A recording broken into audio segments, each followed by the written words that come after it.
Lowe's has the Labor Day deals you need to give your home a new look. Buy one, get one free select interior paint via Visa gift card rebate.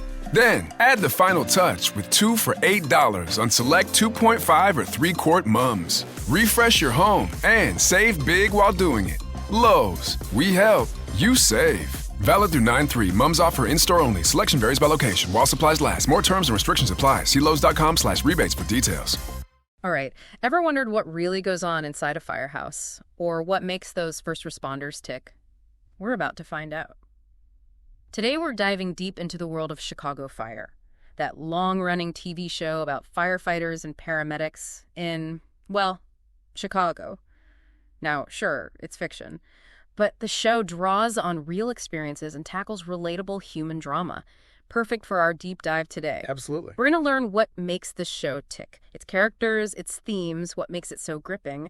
And to help us separate the Hollywood sizzle from the real deal insights, we've got an expert with us. Yeah, I'm excited to break it all down. Ready to get fired up. Definitely. You know, the intensity of Chicago Fire is just fascinating. It's not just about the adrenaline rush. It's about going deeper, exploring the lives of these first responders, the bonds they form, even the scars they carry. They don't waste any time pulling you into that world either. Episode 1, you're thrown right into the controlled chaos of Firehouse 51. But it's more than just a backdrop, right? Oh, absolutely. Firehouse 51 becomes this microcosm of the entire firefighting world. The writers use it to explore the camaraderie, the really intense bonds that develop when you face life or death situations every single day together. Yeah. You know, it's like a crucible where these bonds are forged, becoming, well, stronger than family in many ways. You really see that, the way they celebrate victories together, how they mourn their losses, how they have each other's backs no matter what. And then you're introduced to this incredibly diverse group of characters, each with their own strengths and flaws and, baggage. Exactly. And I think that's a big part of what makes Chicago Fire so interesting. You've got Casey, the stoic leader, dealing with all that responsibility and the weight of tough calls. Then there's Severide, a real daredevil. He masks vulnerability with, all that bravado. Oh, Severide, always running into burning buildings. But I get the sense he's running from something deeper, too, right? Some of the research I read mentioned his recklessness almost seems like a way to self-medicate. That's a great point. It highlights those psychological complexities the show explores so well, especially with PTSD. It's not always flashbacks and nightmares. Sometimes it shows up as risk-taking or even trouble connecting with people. And they don't shy away from showing how it affects their personal lives. Like that scene where Casey completely shuts down emotionally. I think it was after a really brutal rescue.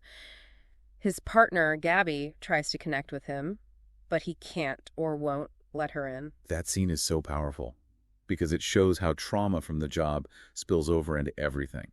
It's not just about the physical danger. It's that heavy emotional burden they carry. And that can be so isolating, even for the people who love them. It's true. You see it with Chief Bowden, too. He's the rock, that steady presence for everyone else. But you see the cracks, especially when he loses a member of his team. It's like even the strongest ones are vulnerable to that emotional fallout. Without a doubt. And the writers use those moments to humanize them, showing us that being a hero doesn't make you immune to pain or grief. If anything, it makes their triumphs more inspiring because you know what they've overcome. Speaking of triumphs, those rescue scenes, intense. There's one where they use the jaws of life to get someone out of a car wreck. And it shows the skill, the precision involved. It's not just brute force. It's strategy under pressure. And it's interesting how Chicago Fire manages to show those details without letting the drama get bogged down. You learn about different techniques, the equipment, the dangers of backdrafts, and all while you're totally caught up in the character stories. Yeah, it's like firefighting 101, but with, a big dose of human drama. And it's not just the firehouse crew. It's like they pull back the curtain and show you that whole ecosystem of emergency response. Right. That's what I find fascinating about this whole Chicago franchise, actually. You see how the firefighters, the police, the medical professionals, they're all connected. What one does affects the others. It creates this really realistic, interconnected world, just like how emergency services actually collaborate. Like that crossover event where a huge fire leads to a crime scene and then, bam, the victims end up at Chicago Med. It really shows you the scope, the complexity. And it reinforces that in real life, these things don't happen in isolation. Emergencies involve so many different people working together. Sometimes they clash, sometimes they collaborate, but the goal is always to save lives and restore order. But even beyond the crazy situations, Chicago Fire isn't afraid to show the less exciting but just as important stuff. You're right. The show sheds light on all those things. The paperwork, budget issues, internal politics, things first responders have to deal with every day. It adds a level of realism and makes their struggles that much more complex. Like that story where they're facing budget cuts. They're forced to make really tough choices about staffing and equipment. It makes you think about the real-world impact of those choices. How can these heroes do their jobs if they don't have what they need? Exactly. It raises questions about how much we actually value these services and if we are giving enough support to the people risking their lives for us. So we've got action, drama, real-world insights, even some social commentary, all woven into Chicago Fire. No wonder people have loved this show for so long. It's more than just entertainment. It's a window into a world most of us only see from a distance. And that's what makes it so compelling, right? We connect with the people behind the heroism, we see the sacrifices, the complexities, and we gain a deeper appreciation for their dedication. Well said. But what about the characters themselves? Such an interesting mix of personalities. I'd love to hear your take on some of those fan favorites. I'm happy to dive into that. Let's start with Sylvie Brett, the paramedic, who brings a unique blend of compassion and strength to Firehouse 51. She's a fascinating character, Sylvie. She represents a different kind of strength, that quiet resilience you don't always see in these high-pressure jobs. It's true. She's not running into burning buildings or throwing punches, but she's dealing with life and death situations every single day, comforting victims, making those split-second decisions in the ambulance. And she does it all with so much empathy, so much grace. And what's interesting is how the writers show her vulnerabilities, too. Yeah. We see her self-doubt, her anxieties about making the right call, the emotional weight of seeing so much pain. It gets to her. Like that episode where she can't shake the death of that young patient. Really shows how those losses affect even the most compassionate caregivers. And it brought up that conversation about mental health support for first responders, something we don't talk about enough, to be honest. Absolutely. And then you have Joe Cruz. He brings this completely different energy to the Firehouse. He's like the heart and soul of that team, always there to lighten the mood. Cruz, he's the one with the shoulder to cry on, the joke at just the right time. He's a great example of how humor can be a coping mechanism, in those high-stress situations. It's a way to deflect, to release tension, to remind everyone that there's still room for laughter, for camaraderie in the middle of all the chaos. Yeah, and yet under that playful surface, he's dealing with his own stuff, survivor's guilt, anxiety about becoming a father, the expectations from his family, from the Firehouse. It's interesting how the show balances those lighthearted moments with the really serious stuff. It's not all doom and gloom, but it doesn't sugarcoat things either. That balance is what makes it relatable. These characters, they're heroes, sure, but they're also human. They go through it all. Joy, grief, love, loss, just like the rest of us. It's those shared human experiences that make us connect with them so strongly. Speaking of connecting, I was really drawn to how Chicago Fire portrays the city itself, almost like another character in the show. Chicago is definitely more than just a backdrop. It's woven into the story. You see it in the characters, the stories, the grit, the resilience, the diversity. It's all there. And they actually film on location, don't they? I read that they use real firehouses, real neighborhoods for authenticity. They do. And that allows them to address those social issues that are specific to Chicago. Gang violence, poverty, racial tensions, even political corruption. They don't shy away from any of it. Like that episode where they respond to a fire in a low-income neighborhood and then have to deal with a gang shooting aftermath. It shows the challenges that communities face when they're often ignored or overlooked. Exactly. And it shows how first responders are often on the front lines of those social issues. They see firsthand the impacts of poverty, inequality, systemic racism. It's a reminder that their job goes way beyond putting out fires. It's about serving the community, building trust, and advocating for those who need it, all while dealing with their own struggles and that constant danger. One thing that really impresses me about Chicago Fire is their commitment to getting it right.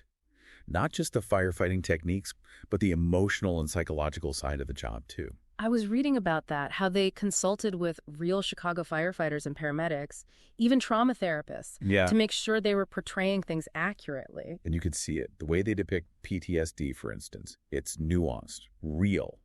It's not always about one big event. It's the constant stress, the exposure to death and suffering. It wears you down over time. Yeah, like that scene with Herman, that veteran firefighter. He has this panic attack seemingly out of nowhere. Reminds you that trauma can pop up in unexpected ways and that it can affect anyone, even the most seasoned first responders. Exactly. And it helps to destigmatize those struggles. It shows that asking for help isn't weak, it's actually a sign of strength and self-awareness. It encourages viewers, especially those in those types of jobs, to take their mental health seriously. It's a message you don't always see in how first responders are usually portrayed. Chicago Fire manages to entertain, educate, and give us a peek into this world that's both fascinating and so important. It's a show that celebrates the heroism of everyday people, the bonds that connect them, the sacrifices they make to keep us safe. And it does it all with heart, with humor, with respect for the reality of the job. But it also gets you thinking bigger, doesn't it? About the things that lead to these emergencies in the first place, the challenges first responders face, how we can support them better. You're right. It sparks important conversations about how we value these services, the resources they need, and how vital mental health support is to their well-being. I think that's what makes Chicago Fire more than just a show. It's a catalyst for empathy, for understanding, maybe even for action. It's a reminder that behind every uniform, every badge, every heroic act is a human being with their own story, their own struggles, but also an unwavering dedication to serving others. So true. And speaking of those individuals, we haven't even talked about the impact Chicago Fire has had on real-life first responders and the communities they serve. That's a great point. The show's popularity has definitely raised awareness of their challenges. It's even inspired some people to think about joining those professions. I've heard stories, about people wanting to become firefighters or paramedics. Yeah. Or even nurses. Yeah. Because they watch Chicago Fire. Oh, yeah. It sparks that interest. Right. It shows you the real impact they have on people's lives. Definitely. It humanizes the job, shows Yeah. the people under the uniform, They're not just robots responding to calls. They're dealing with their own stuff, celebrating, grieving, supporting each other. It's relatable, even inspiring. Absolutely. And it goes beyond just getting people interested in the job.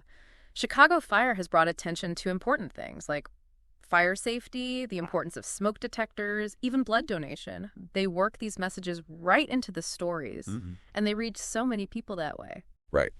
And don't forget the effect it's had on Chicago itself. The city's in the spotlight, the neighborhoods, the real heroes working to keep it safe. It's like a love letter to Chicago, showing how strong and full of heart it is. And there's been a real economic impact, too. The show created jobs, helped tourism, even boosted some of the neighborhoods where they film. It's something the city and the people who live there can be proud of. For sure. So we've got a show that's entertaining, insightful, and impactful. It's no wonder Chicago Fire has become this cultural phenomenon. It's captured people's attention all over the world. And it all comes back to that human element. The characters, their relationships, what they go through, that's what pulls us in, is why we keep coming back for more. It's a show about people running into danger when everyone else runs away. It's about courage, about caring, about that commitment to helping others no matter what. Exactly.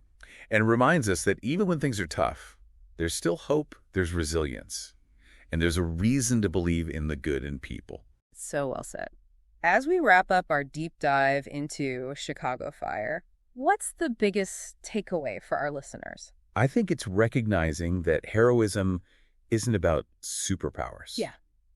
Or these big dramatic things. It's those everyday acts of courage, of compassion, of just doing the right thing, the kind of things we see in these characters, and the kind of things we can all find in ourselves and our communities. Couldn't have put it better myself. So whether you've been watching Chicago Fire for years or just started, I think we can all agree it's more than just a TV show. It's a reflection of who we are, our capacity for strength and for vulnerability. It celebrates the heroes all around us and reminds us that even in dark times, there's always light somewhere. On that note, we'll wrap up this exploration of Chicago Fire. Hope you enjoyed the deep dive. And if you have thoughts, anything you want to share, head over to social media and use the hashtag #DeepDiveChicagoFire. We'd love to hear from you. Until next time, keep exploring, keep questioning, and keep diving deep. Today is your lucky day. Today is the day that our $3 website works for you, paying you directly to your PayPal daily. Imagine $3 ongoing continuous payments to your PayPal account. Imagine falling asleep and waking up to $300 in your PayPal account. How would this make you feel? How could this help you? What bills could you pay? What kind of fun could you have? What does that retirement look like now? All for a one-time payment of $3. This website is DFY done for you, fully built and completely hosted, and never stops collecting payments for you. You have spent $3 on coffee on a regular, but that coffee won't help you create multiple streams of income. Click the link below.